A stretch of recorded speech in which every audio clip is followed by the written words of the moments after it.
Welcome to PeopleTech, the podcast of WorkforceAI.news. I'm Mark Pfeffer.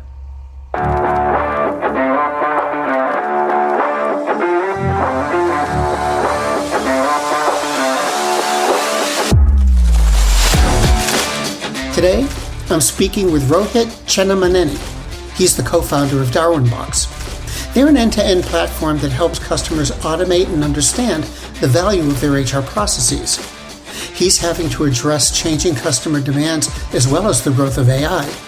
That's what we're going to talk about on this edition of PeopleTech. Hey, Rohit, welcome. So first, tell me about Darwinbox. What do you do? Darwinbox is a new age end-to-end HR technology platform. There's a lot of competition out there doing what you're doing. So what makes Darwinbox stand out? So I think one of the most important things which we started building out Darwinbox for Mark was we wanted to build a new age system which has the employee at the center of whatever we're building. So we over-index on making sure whatever we build, the end user, the employer, finds it extremely easy to use and finds value out of it. Right. So simple examples could be how to make this easily available in the flow of work. The employee might be using Slack, Teams, WhatsApp, whatever they're using. Can they do most of the activities that they need to do on a HR platform through these channels? Right. Apply for a leave on Teams or write a performance review on Slack and it sits out there, or approve a notification or a requisition on WhatsApp, whatever that is. So this is just one example of how we thought about making life easy for the end user while using a system. And when we started, what we had realized was most of the HR technology systems, and this is one system used by everybody in the org, were mostly built for the administrators rather than the end users. And we wanted to change that. So that became the core of what we built as a HR system. The second important thing that we solved for was we wanted to build something that makes large organizations agile. So we wanted to simplify changing processes, needing new things, adding new features, etc., so that large organizations need not be boxed into saying, hey, this is how my system runs, so my process also has to follow it. Rather, the system has to follow the process. So these two are the reasons we exist. These two are the reasons we have 900 plus customers globally. We compete with the likes of SAP SuccessFactors, Oracle Fusion, Workday, a lot of the existing players. We've been able to replace a lot of them also because we've been able to clearly differentiate on the end user experience and the agility we bring to these enterprises. Now, if memory serves me right, you were founded in 2015, and you've had a steady path, moving up throughout the business. But then last year, all of a sudden, generative AI showed up. And how did that impact not just your growth, but your plans? Are you having to think about things differently now? So I think the fundamental premise of the way we built Darwinbox didn't change, Mark, right? But how we deliver that significantly changed, right? And I can talk about it in two parts. One, of course, on product. So when I set out to build, or when we set out to build the product, we said, hey, we should be easier usage for the end user or higher agility for the enterprise. Now, how does AI enable that? And we had to be at the forefront of doing that, because then otherwise we would become irrelevant in terms of a product that does that. So the way we think about AI in the product is threefold. One is transactions, right? So how do you make transactions easier? So this could be, for example, there are a lot of policy and process documents that organizations have. And most of the times, employees are struggling to figure out what is applicable for them and what is not. Right. And organizations also build things as one size fits all because you can't have documents for individuals. But now we are able to actually give answers to individuals based on their specific questions while reading out of a lot of documents and giving that. And this all exists on the product today, right? And that we couldn't do this before the explosion of generative AI, because it just was extremely difficult to understand, especially language wise, because different employees have different languages to ask the same question, right? They could position it differently. Their problem statements could be expressed differently. But generative AI actually helped understand what their positioning was and then give the right answers to them from the loads of documents and reams of papers that existed, which are digitized. So that's at a one level. The second level of solution was more on the talent management piece. Right? Again, if you look at the cross section of jobs, resumes, and roles, right, or skills, how do you bring all of those things together? Especially again, coming from a place of jobs are described in different way. You're a sales representative in one place, you're an account executive in one place, you're a sales director in one place, right? Resume descriptions are very different based on, hey, I come from this college and the course is called this, versus I come from a different college, the course would be called something else. And or an experience in a SaaS company versus a services company or something else. And on the skills front, right, communication skills or a programming skill could be called different things in different places.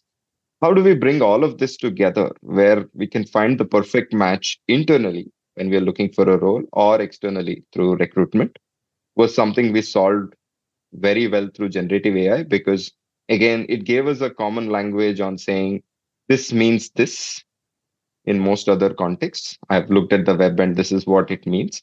And it brings all of that together, saying maybe this person applying to you might not say it in the same way, but probably is the right fit for the role on the skills front, right?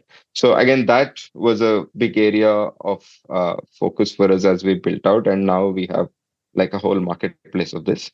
The other advantage we had, Mark, is Microsoft happens to be an investor in Darwinbox. And as a strategic investor, they are using us as the partner to build out a lot of co-pilot use cases on the HR front.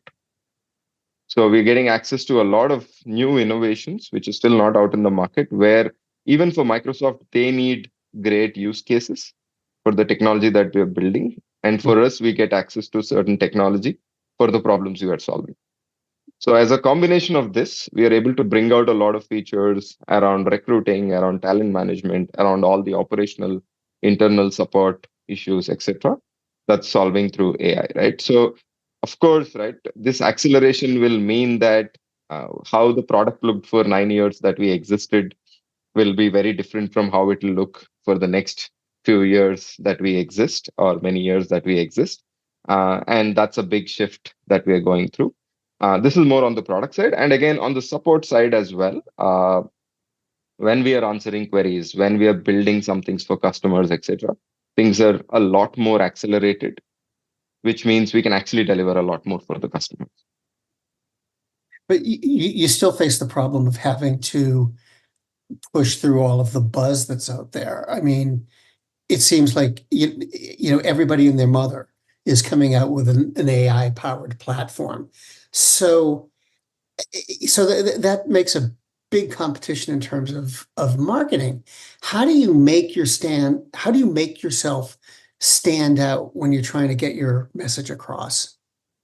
So I think it's a great question, Mark, because it's definitely a challenge around getting the message across because there is so many people talking about it, so many funded folks talking about it. But I think the biggest advantage in this AI way is for players who already have existing data and content, right? So application software that already exist are in the best place to show results to customers. So for example, if I go back to one of my customer who's been with us for the last 3 years, 4 years, and layer my AI application on top of it, they'll be able to see outcomes today versus any new platform that's coming in today will have to generate enough training data on their platforms, right? With a live customer to be able to show impact 6 months from now, 1 year from now. So that's the head start we have as a product, or most application software have as a product, which have been around for a while. So I think we are very well placed to capture this AI wave because we can actually show results immediately for our customers because we have training data, etc. And we will also be able to sift through a lot of noise on what AI can do and cannot do because we'll actually have real examples. So I think that's the advantage that we're playing on as a platform and as a company. Right. But I would still say the noise around the marketing that's happening on AI, of course, is a tough one to break through. But I think the biggest difference that we'll bring in is we'll have real life use cases where companies or customers have benefited from this, which will be the biggest marketing that we can ask for. And what are you hearing from customers or prospective customers, about not just your tool, but also all of these AI features in general? I mean, they're really getting snowed by it in terms of messaging. What's the feedback that you're getting? So I think it's very interesting, Mark, that right from boardrooms, which we are a part of as founders of companies, right?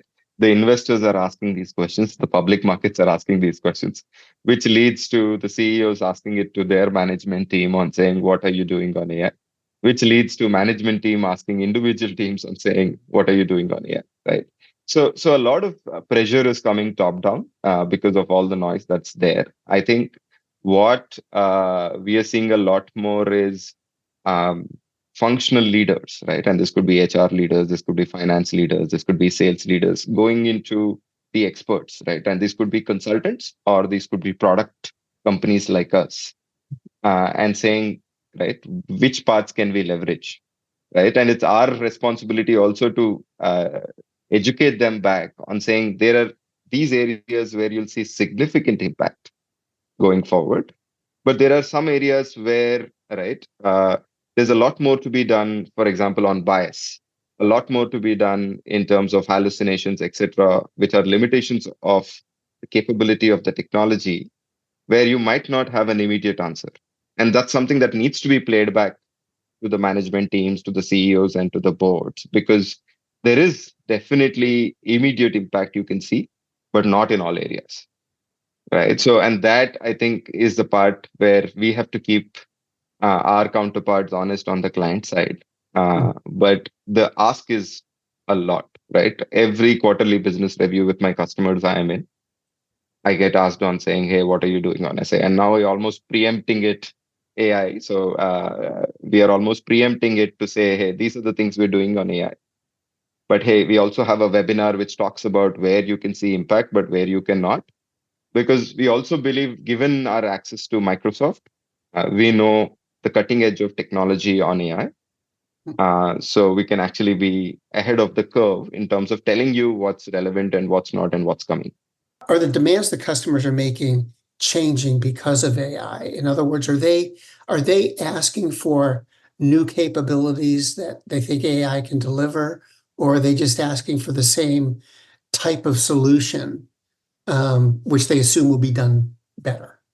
Yeah, I think the needs don't change significantly, Mark, right? So, I mean, as HR functions, they're looking at attracting the best talent, retaining the best talent, and making sure those talent have a great experience while they're in the organization, right? I think those things don't change, but the effort that goes into doing that, for example, they're looking at AI to help reduce that effort significantly, right? So on recruiting front, because when you're able to define very clearly what you need from the market, thanks to help from AI or thanks to help from searching the internet and figuring out what's most available and what's not, and who are the best set of folks who we need to speak to instead of speaking to the whole world.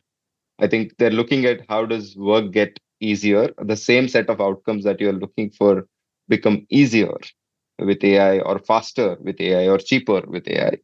But I think the fundamentals don't change in that sense. But there is impatience, given, as I said, right? Like there's a lot of top down push on saying, how are you using AI to improve your function? And they're almost being pushed to give an answer on saying, next year I'm going to do this 2x faster or at half the cost or so much better because I've been accessing AI or using AI to do this. And I think that's where the push is coming from. Thank you very much. It was great to meet you and great to talk with you, and I hope you'll come talk again. Absolutely, Mark. And these are great questions. Thank you.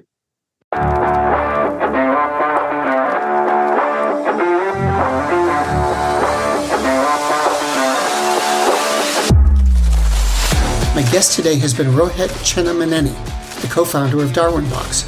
And this has been PeopleTech, the podcast of WorkforceAI.news. To keep up with AI technology and HR, subscribe to Workforce AI today. We're the most trusted source of news in the HR tech industry. Find us at www.workforceai.news. I'm Mark Pfeffer.